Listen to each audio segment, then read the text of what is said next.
Eleanor adjusted the teacup in her hands, her fingers brushing over the delicate floral pattern as she stared out the window. Morning light filtered through the sheer curtains, casting gentle shadows on the wooden floor. George sat across from her, reading the newspaper as he did every day. The silence between them had grown over the years, once comfortable but now weighty. He cleared his throat and turned a page. She waited, hoping he might look up, say something, anything, but he didn't. 45 years of marriage had settled into routines. Their conversations were brief, centered around weather, groceries, and his medication schedule. When had the laughter faded? When had his touch become infrequent, his gaze indifferent? She couldn't pinpoint the moment. She only knew she missed being seen. That afternoon, Eleanor visited the town library. A notice on the board caught her eye. Wednesday Book Club, new members welcome. She hesitated, then jotted down the time. At home, she didn't mention it to George. He would probably nod and return to his crossword puzzle. The book club met in a cozy room with worn chairs and too many cookies. Eleanor was one of the older attendees, until she noticed him. Victor. Tall, silver-haired, alert eyes. He introduced himself with a gentle handshake and a smile that lingered a second longer than expected. His voice was warm, his laugh easy. When she spoke about the book, he listened closely, nodding, encouraging. She found herself looking forward to Wednesdays. One meeting turned into 3. They sat beside each other, exchanged thoughts, then stories, then small pieces of themselves. Victor told her about his late wife, how he still played the piano she loved. Eleanor shared memories George hadn't asked about in years. Victor's eyes didn't glaze over. He remembered what she said. It wasn't attraction, not at first. It was recognition. That someone could still find her interesting, still draw out the part of her that had gone quiet. At home, George asked if she had a nice time. She said yes. He nodded. The silence resumed.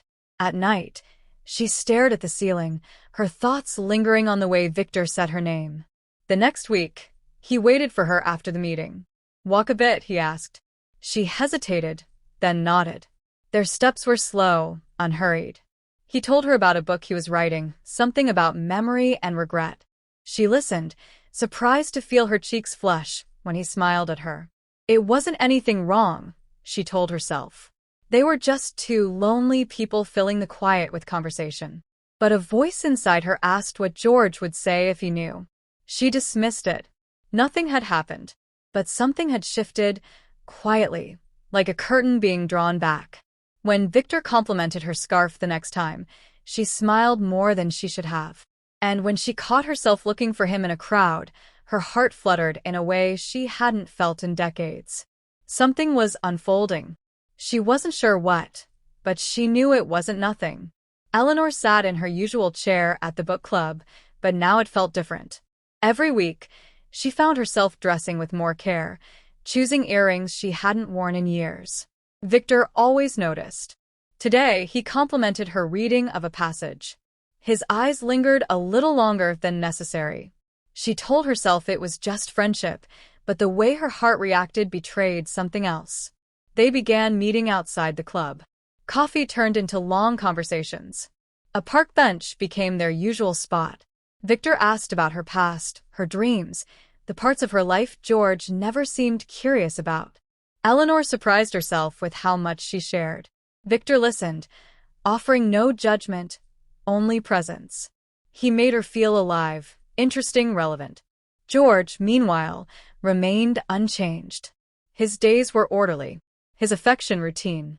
When Eleanor spoke about her day, he nodded, eyes still fixed on the TV. Once, she told him Victor had complimented her opinion on a novel. George only replied, "You've always liked those books." Nothing more.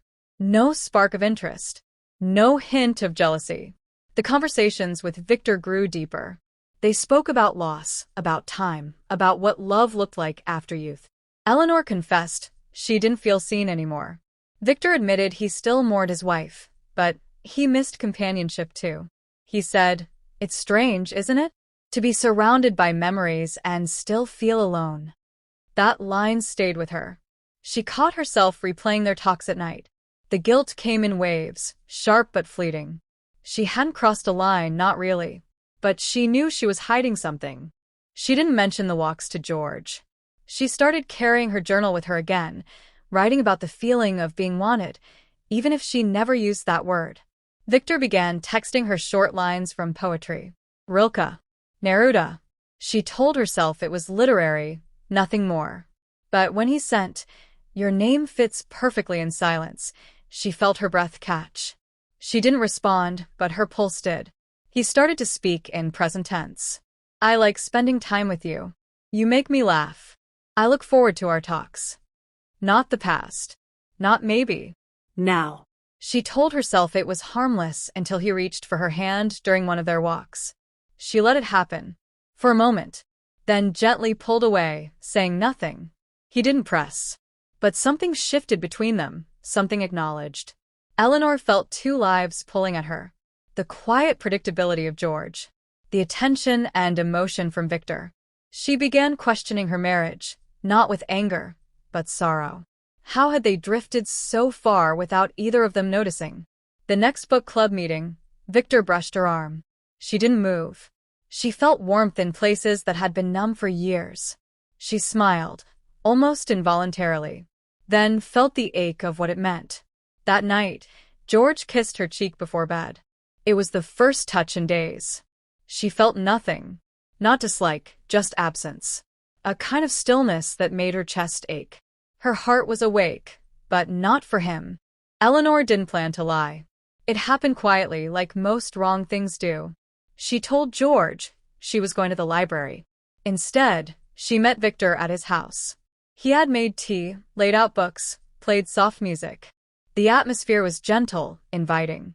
They talked for hours, not just about stories but about each other.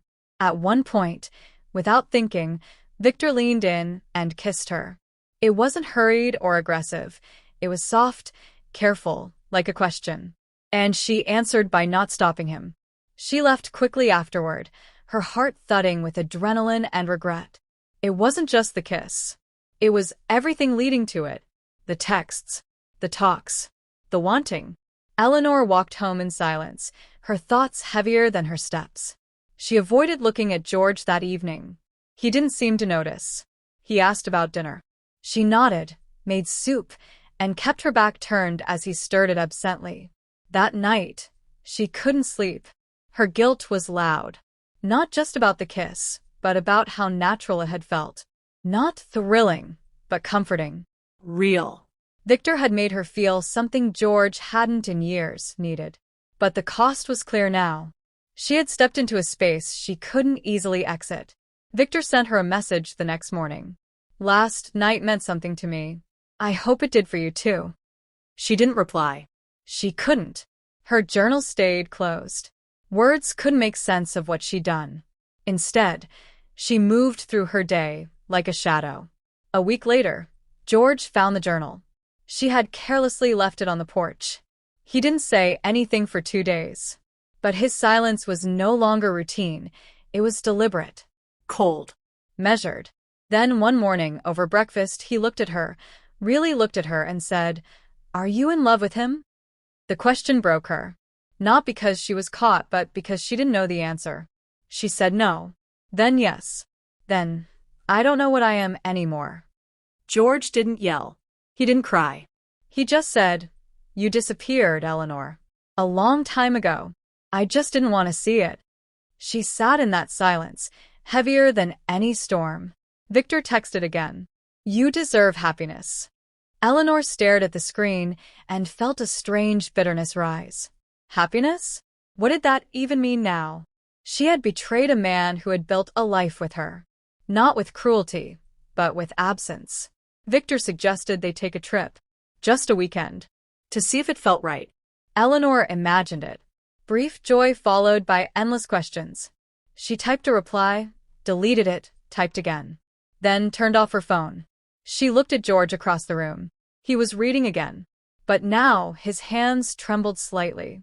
She realized the damage wasn't loud. It was quiet, slow, devastating. Something had cracked, not shattered. And cracks stay with you.